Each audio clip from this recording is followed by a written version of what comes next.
welcome back once again to another episode of The Humble Climb. Thanks for tuning in to last week's episode. An amazing story with your little Ava, who's doing amazing things in the F1.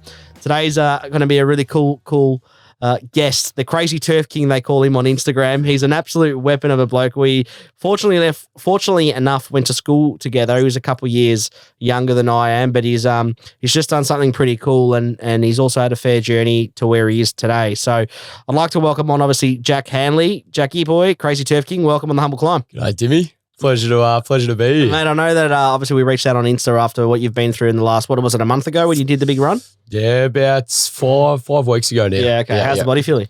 It was all right afterwards, but slowly I got back into footy probably a little bit too quickly. Yeah, of course. So it's slowly coming good again. Are you still running now? I've last couple of weeks I've had to take off. Yeah, same. Story of my life. Yeah, I know, it's a killer. But it's slowly getting back into it again. Mate, that's awesome. So for those that aren't aware, and obviously there'll be a lot of followers on the channel that are well aware, and if I didn't mention it, continue to like, comment, subscribe. That's how we grow. But for a lot of the followers that already know Jack's story already, he's just done a huge 100K run with a couple of other guys as well from Dealer. But I feel like, I could be wrong, I feel like you were the driving force behind it. Would that be fair to say? Yeah. So I came up with the idea sort of back in March 2022. I sort of had it written in my goals that I wanted to do some sort of fundraiser for mental health. And once footy finished, it sort of decided to do 100K. And then it was great to get Nicho and Chuck McGaw involved as well. They were really good. So we were all in it together. So that's awesome. So you came up with the idea and the three of you sort of ran with it to do the 100Ks, all of you together.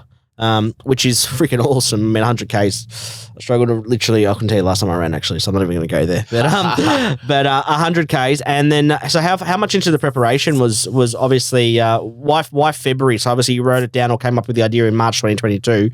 You do the run in Feb 2023.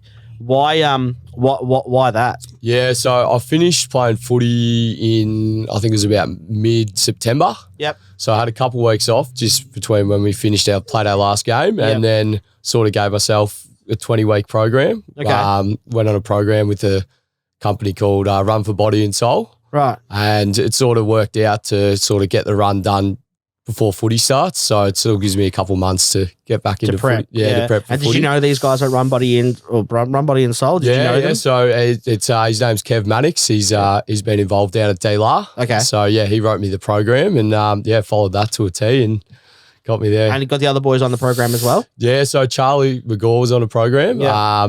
Nicho wasn't on a program, but he's a trooper. He just did it. He just did it. Yeah, right. He just worked hard and trained hard 5 times a week, and yeah. Amazing. So you started off at what run? Like as in training wise, what are you starting with? Like a 10K or what are you starting? So it's sort of, most of the running was slow running. So it was probably 5 or 6 sessions a week. So most of the time would be sort of anywhere between sort of 6 to 15K running slow, probably sort of anywhere between 5:30s to 6-minute Ks. And then we'd have a quicker session on a Tuesday down at Bricker Reserve at the running track down there. Yep. And then Sunday would be a Sunday longie. Really? Yeah, which we love the Sunday longies. Yeah, that is incredible, mate. I love that. So I wanted to, and what I loved as well, just for our off-air content, I guess, that we've had. We know I was just spoke on the phone the other day, and you said, mate, nothing's off limits, which is freaking awesome. So I can't thank you enough for that. And it obviously allows us to get a bit of a greater insight into what the thought process was behind it. I've always said that I'm not a mental health channel because I think there's so many more people doing it a lot better than I ever would. But I love to obviously highlight situations such as yours, which he's obviously done incredible things. And I think I checked before, I think it's up to $31,000 you've raised now. Yeah, unbelievable. Target was what, 25? Target was 25. So it's been blown away with the support that everyone's got behind a great cause. And can't So you came up with the idea enough. before Ned Brockman came up with his 100K a day though. Well, I actually did have that written down because some people said, oh, you've got that from Ned Brockman. And I said, oh, I actually had it written down in my ideas back in March. Yeah. That is awesome. But yeah, no, he definitely has inspired me a bit, Ned Brockman. I'm actually going to a conference, without sounding wanky, conference, but actually going to I'd call it a get together in Queensland in May, and he's actually chatting at it, which would be cool to hear. Yeah, I went and heard him speak. Did you? Yeah. Down at the exhibition centre. Yeah. He was really good to listen to. Inspiring, eh? Oh, very inspiring. You almost look a bit like him. I might get a side-by-side, Braden, or maybe we get like some sort of social content going. I'll take it. Mate, he'd be cleaning up at the moment as well. Mate, I want to get into, I guess, a little bit as to what made you want to do this, and your, I guess, your reason for behind it all, other than, just going through mental health stuff. You finished school, 2013. Oh, so you're 2 years younger than me. Yeah, okay, you're right. So you finished school 2013. It's a long time ago. Massive, eh? I'm starting to see so many people. I had my 10-year reunion the other day. Couldn't believe it. Scary, man. It's gone quick, hasn't it? It's scary, and there's not many teachers that were still there. No. It's changed so much. You finished school. You're always from what I remember, a pretty happy larrikin kid.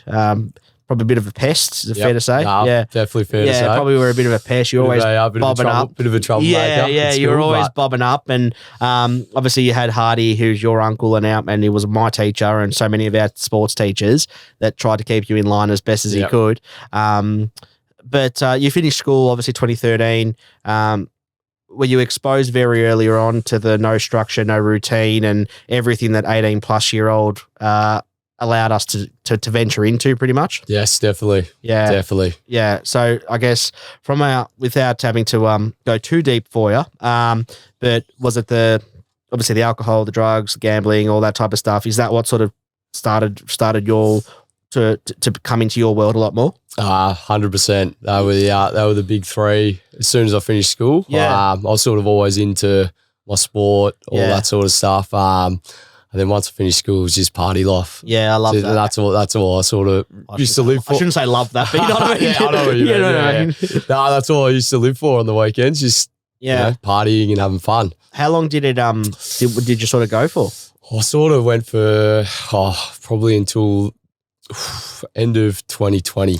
So a good 7 years. Yeah, good 7 years. Too long. And did you sort of find yourself realistically, I guess, moving into away from the weekend stuff and into more of a weekday type of scenario, and then you're like, fuck, this is not how I want to be living my life type of thing? Yeah, 100%. Yeah, it's sort of it always starts off on the weekend having a bit of fun, but I definitely did it for too long and started to progress to sort of take over my life. And I sort of reached a point in my life where I was like, enough's enough, and wanted to do something about it. So you're going on this sort of journey, I guess. You're starting to, because I think you're still finding yourself, I mean, not you personally, but in general, we're all finding ourselves 100%. So early on in that 18 to 22, you're fucking lost. Yeah. I know I was anyway, but you're feeling pretty lost, and obviously your eyes are open. Where nowadays, you don't have to try and sneak into a nightclub anymore. You've got the ID, and you're 18, and you're ready to rock and roll. Did you start to, I guess, what was the moment for you where you thought, I've got to really reach out for help here because this is fucked? Yeah, definitely 2020. Was there a day or a moment or something? Yeah, there was a couple of moments. During 2020, during COVID, I was probably at my worst. Yeah. I was really struggling, not being able to see family, friends. Yeah. Everyone was going through it though. Yeah. I definitely started started using certain things to get by. By yourself? By myself, yeah. Yep, definitely. I was a complete mess. And then, back in, would have been September 2020, went in, did a little stint in rehab for a month. Came out of there, sort of was on track for a bit. That's awesome. It was good for about 3 months, and then it got to New Year's, and I decided to have a drink again, and blah blah, and got back into it again. And then sort of as soon as I said to myself, back in January 2021, I said, all right, that's it, enough's enough. I'm going to do the whole year sober and do a fundraiser for the Mental Health Foundation Australia. So I did the whole year sober, and it's one of the best years I've ever had. So this is 2021, we said, yeah? 2021. So 2021, you didn't have a sip of alcohol? No gambling, no drugs, no anything. Yeah. Wow. That is freaking awesome, man. And that was that was probably when I found myself really figured out what I wanted to do with my life and the direction I wanted to head in. Because you're doing landscaping now. Yeah, so doing landscaping now. Had you started that before all this shit, or? So I was unreliable at work, having days off, big weekends.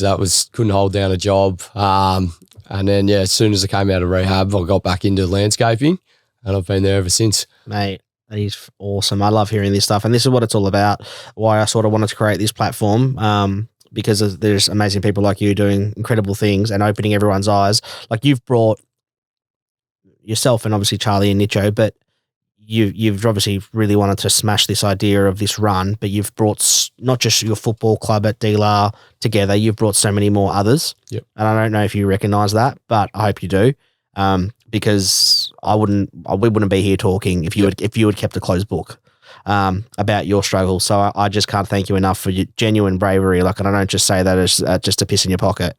Like your genuine bravery to come on, mate, because it's freaking awesome. I appreciate it. So I thank you again. Did your family were they the driving force behind you going to rehab, or was it others? So I had back in 2014, I did a little stint in rehab. Yeah. But back then I was immature, didn't care. That was 1 year out of school. 1 year out of school. So I was, having big weekends, sort of getting out of hand, and my family wanted me to go. Yeah. And obviously I didn't think I had a problem back then, You think you're on top of the world, you're invincible. So I went, did it for them. But back in 2020, this time I was like, I need to get some help. I need to fix myself, reach out, get the help I needed. And what does that and I guess without trying to push the subject, but there might be some people out there that listen to this or don't, depending on as to how we continue to grow.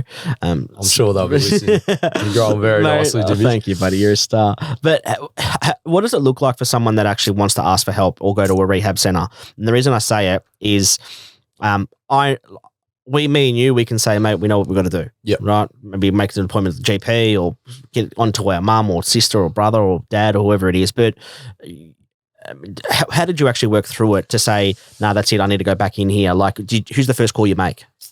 So I spoke to my family first. Yeah. But the first thing that you have to do, you have to want to do it yourself. Yeah. Unless you want to change and fix yourself. Yeah.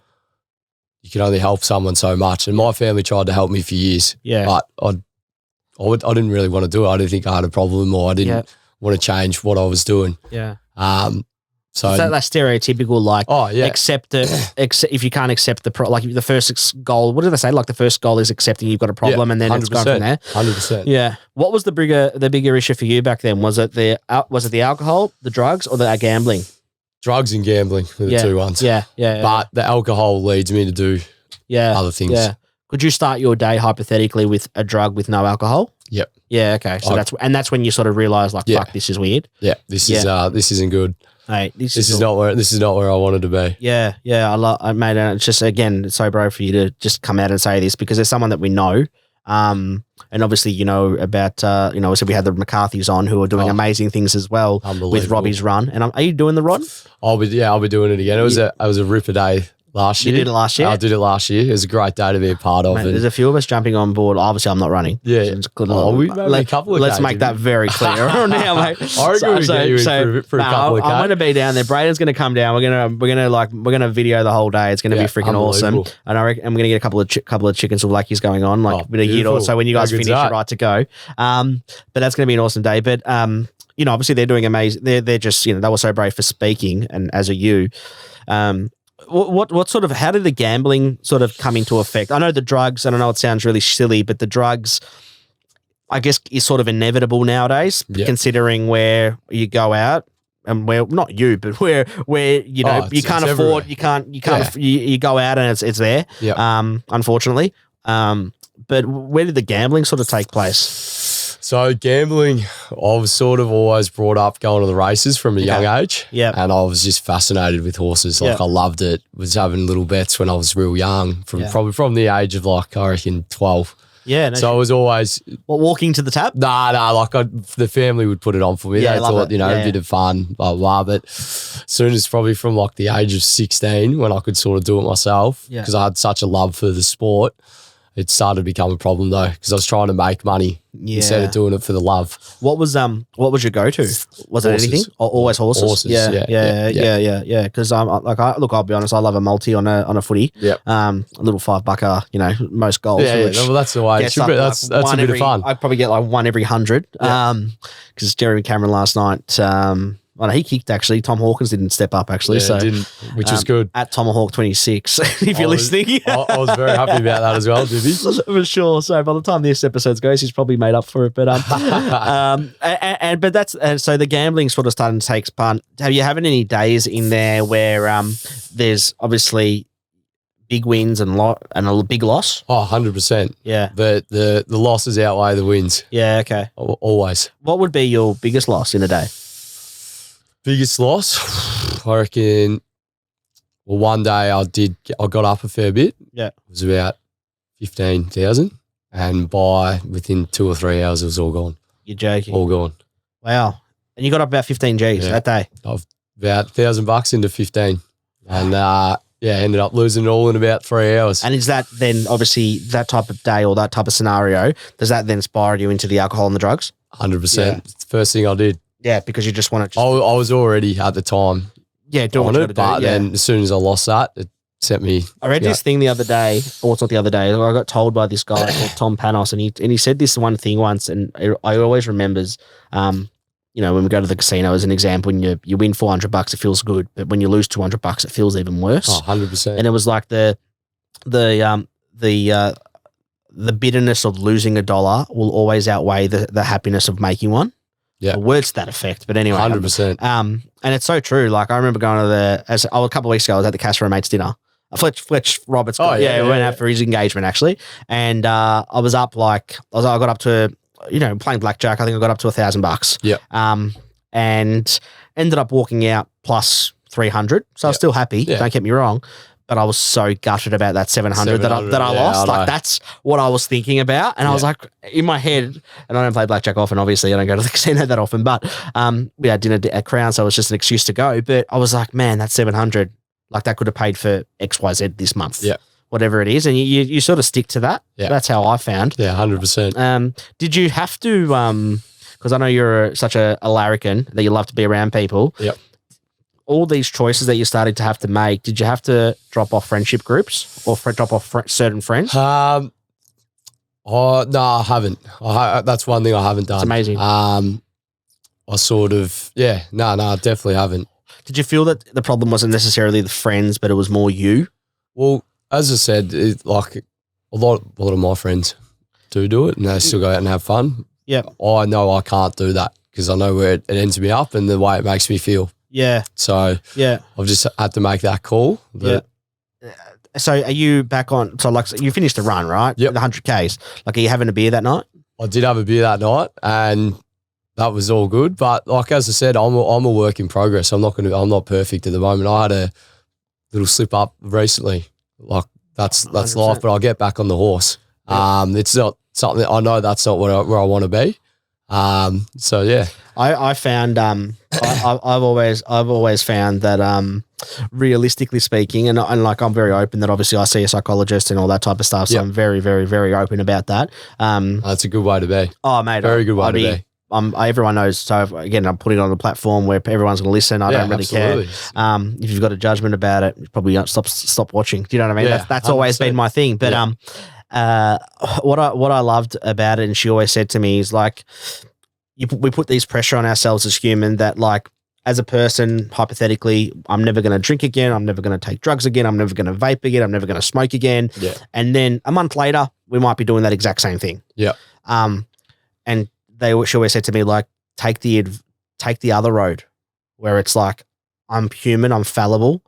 I think that's the way of saying it, but I'm human, I'm fallible. I'm going to stuff up. Yeah. But as long as I try and learn my lesson, I'm going to try that next time that event where something happens, I'm going to make a smarter decision in advance. Yeah. And that's all you can do. I like a lot of my mates know, like I've got, and I don't know if you're the same, but now that we're at an age where I guess we can drink and drive responsibly, have your beer, still go and socialize, but leave when you got to leave the party before the dirty hours of the morning. Yep. A lot of my mates now know that like I drive everywhere. Like I'm just the DD. I'm designated driver pretty much every single time because I don't like feeling shit the next day or the next couple of days. From just drinking, like nothing else, just drinking. But it just makes me feel shit. It fucks up my mood. It fucks up my anxiety. 100%. It skyrockets it. And it takes a while. And I remember last year I was in Greece, fortunately, for a friend's 40th, and we had such a big night on drinks that night, like just cosmopolitans and all that type of stuff, all those fancy drinks, and it tastes nicer when someone else is paying, let's be honest. Yeah. You know what I mean? It's always better when it's free, isn't it? and Pete, who was on the podcast, it was his wife's 40th, and he was like, boys, I've got it. He was pretty pissed. We were pissed that next day, and it was, again, just purely alcohol. I was fucked. Yeah. Like the anxiety that I felt in the middle of Greece, I was like, get me the fuck home. Yeah. I was like, never again. So pretty much I'm just going to drive everywhere. Yeah. I'll have a beer and I'll go. Are you sort of starting to take those sort of approaches now? 100%. That's the exact same way as me. Like only a couple of weekends ago, I ended up having a bigger one than I wanted to. Yeah. And like that whole week, like I just felt same way you were feeling there, just, anxiety, I just don't like doing it anymore. Yeah. It's not, it's for some people, it's not for others. Yeah. The way I feel afterwards, it's just not worth it. It's funny. I always say, and maybe, I don't know, this could be me just having my Greek origin in me, but I've always said to someone, if someone said to me, mate, you can't have a beer for a year or you can't have a coffee for a year, I'm like, mate, no problems, take the beer now. Yeah. Like I wouldn't even think about it, even though technically I guess coffee's got caffeine and all that type of jazz. But I'm like, mate, take the beer, take the alcohol, couldn't care less. Yeah. Like I don't live for that after hour or that after work drink. It's just never been in my DNA. Yep. Whereas the coffee, like what are we now, 5:30 in the Arvo?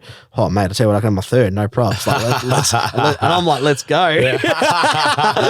You know what I mean? Yeah. Like that's my type of party now. Yeah. It's different as the way that it is. Talk me through the actual run itself. So nervous, shitting yourself. I mean, I know you got heaps of exposure and sponsors on board. If you ever do another one, let us know. Absolutely. Obviously, got another one coming up. Keep me posted, mate. I'm happy to get behind it with whatever we can. Obviously, the Humble Climb podcast, of course. Absolutely. But talk me through it, like the actual day itself. When did you come to a point where you thought, oh fuck, I don't know if I can finish this? To be honest, I didn't. I felt really good the whole way. Yeah. Obviously, I followed the 20-week training program to a T, so was cherry ripe on the day. But having so many people involved with the run made it that much easier. Like it was just the adrenaline and like the new energy that came in when we'd pick up people along the way. It was unbelievable. Because I've seen, and we'll get them up on the socials, but I've seen videos and everything of you running and the energy that you're like, let's go, on. I'm like, mate, how can this guy 67 k's deep even have the energy to be spruiking others the way that is? Like, mate, you would have left me 66 k's ago. You know what I mean? That's what I wanted the whole day. That's what I wanted the whole day to be about. Like. Getting other people to challenge themselves to run distances they never have before. Like I think there was 14 people that ran their first marathon. Like some unbelievable efforts, and like that sort of stuff inspires me. Seeing people do that, so let's go, we're on. How much has fitness played a part in your I'm not going to say recovery, but your revamp? Oh, massive. Like it's literally back in 2020. I was like. During COVID, I was just like, I'm going to get back into the things I used to love, running, footy, and I've just, since then, it's been my whole life and I love it. Yeah, that is freaking awesome. And like when I'm running, I'm in a a mentally happy place. You put your two shoes on, you go out the door, and you're in your own. You lost a fair bit of weight as well. Well, I did. I was 92 kilos at one stage. Yeah, I'd hate to be that. So yeah, I was looking pretty heavy there for a bit. Yeah. And what are you down to now? Down to 71. Wow, so 21 k's. Yeah, that's awesome. And is that pretty much just mainly running? Mainly running and gym and eating a lot better than I was. Like, when you have a big weekend, everything's out the window. You eat crap. You got no motivation to do anything. What if you don't have a big weekend, but you just eat crap? Well, I do that sometimes. Yeah. So we're all human. Nights like tonight, I could do a pizza. Yeah, oh, mate, you're not wrong there. Friday night special. Oh, mate, I tell you what. Actually, that's what gets me. Nah, I'm trying. I'm working on it. I'm a work in progress. Put it that way. Yeah. But I think we all are, and I think that's the best part about it. Because anyone that acts like they've got it worked out, a lot of the time they don't, in my opinion. And we're always going to come across weird and funny things that continue to keep things going. From your point of view, realistically, on this fitness journey, if it wasn't for you having this highlight moment in September 2020, what do you think realistically? What would your life look like today? Oh, it definitely could be, going down not a great path. Yeah. Stuck in that same sort of cycle that I was stuck in for 7 years, sort of live for the weekend, just party. Did you ever no goals. Did you ever along your journey of the 7 years, did you ever find yourself getting in trouble with the law or anything like that? I have been in trouble with the law a couple of times. Yeah. A couple of times. Nothing too serious, but I did definitely. And you sort of, was that sort of another wake up call for you? Back then, it wasn't. Yeah. I was just thought I was invincible when I was younger. Yeah. And it's certainly, looking back at it now, those events, it has more effect on me now than it did back then. Yeah. As you grow as a person and you mature and you realise what's good for you and what's the right thing to do. Would you change anything about it or about this whole thing? To be honest, I wouldn't change it. Yeah. Because it's made me who I am today. Yeah. And that's the best thing about it. You go through certain struggles and you got to find yourself, but there's always a way out of it. And that's what I'll want to try and inspire other people. Who was the greatest support? I guess you would have probably discovered a support network. Who were those that sort of you thought to yourself, yeah, fuck, like I know I can call on this person or these people if I'm having a shit day or whatever it is? Yeah, well, my family definitely have been the biggest supporters for me. Yeah. Even though sometimes I used to sort of push them away, think they were trying to inconvenience my life. Yeah. But they were. So when you say family, is it like siblings, parents? So I'm an only child. Okay. My dad passed away when I was 3. Okay. So mum's got a partner, Pat. And then obviously my uncle and my grandma, Hardy. He's a big part of my life. And Hardy's partner, Lisa. Yeah. Yeah. And they're sort of the ones that sort of throw the arm around you. Yeah, absolutely. And then obviously you've got your mates and everything. And my core group of mates, all the DLR boys and a few other boys.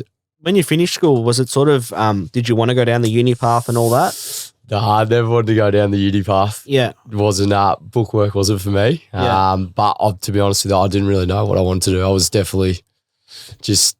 Do you reckon that caused a little bit of definitely, what it was? Yeah. Definitely. I didn't have any direction in my life. Yeah. Sort of didn't have any goals. Didn't have anything I wanted to work towards. Yeah.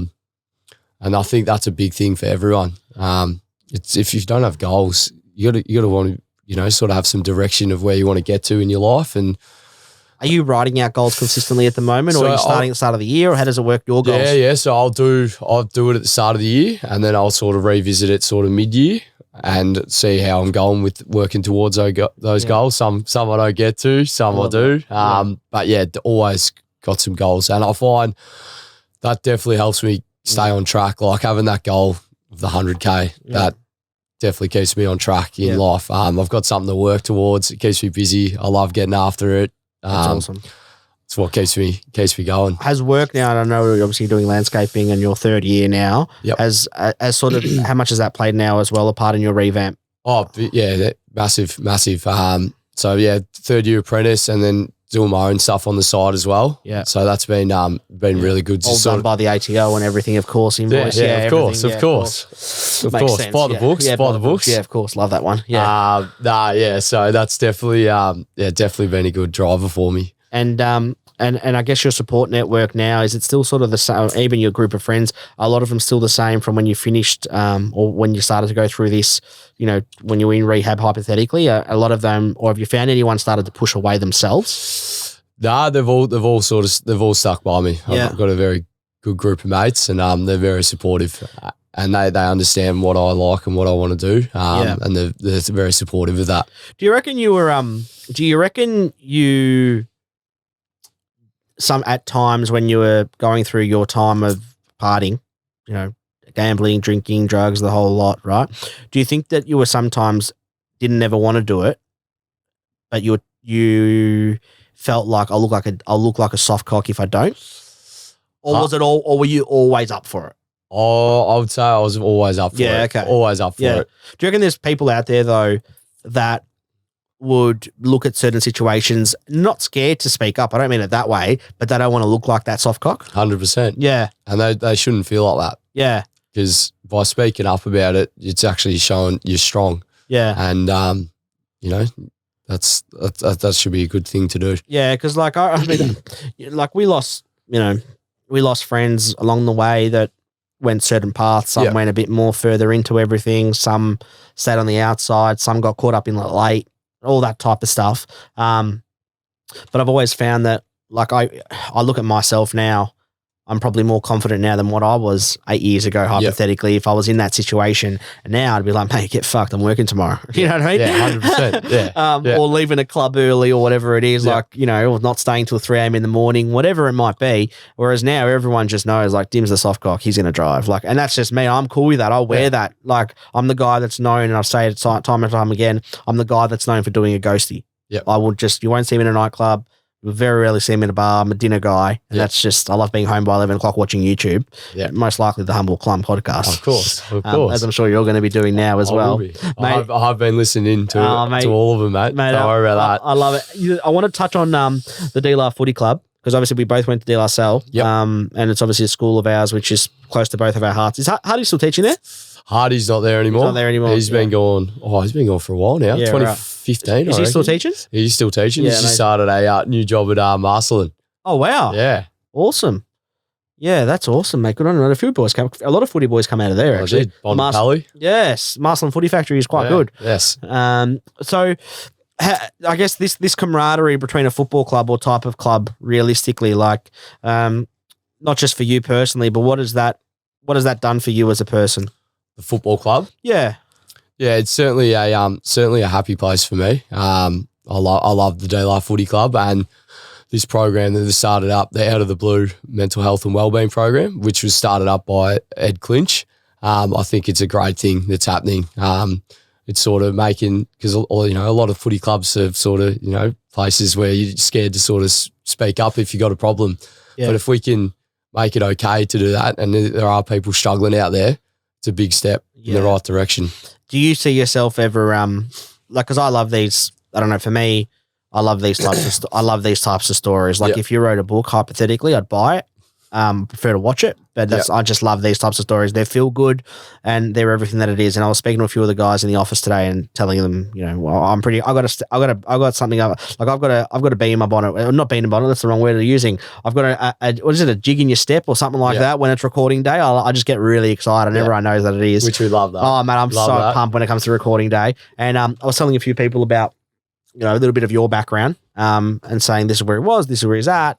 And a lot of people are like, fuck yeah, like that's a cool story. That's a good story. It's awesome, because this guy, for a young kid, is creating a serious awareness for everyone. Would you get into like future talking or speaking at rehab clinics or anything like that? Yeah, it's something I've certainly thought about, and something I would maybe down the track. Yeah. I definitely think about doing, for sure. Just off topic, that rehab experience, was it a scary time? Or confronting, I should say? Because I went when I was so young, I didn't really, I was sort of looked at it as like a little holiday. Yeah. So when I went back by choice, I knew sort of what I was going to expect. Same place? Different place. But no, it was it was good. It was definitely something I needed at the time, and it definitely kick up the ass to sort of, get moving in the right direction again. You got an amazing. I see you boys on Instagram, and obviously we don't have to speak every day to be proud of people, but I see you boys the way that you guys get up and around one another, and genuine happiness. Yeah. Because I just think it's awesome.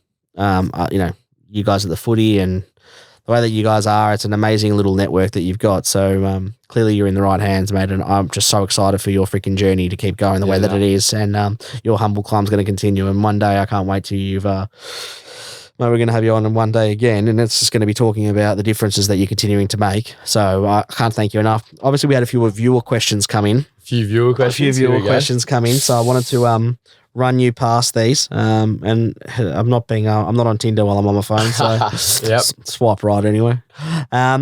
When's the next? So we've got one coming in. When's the next running challenge, Chop?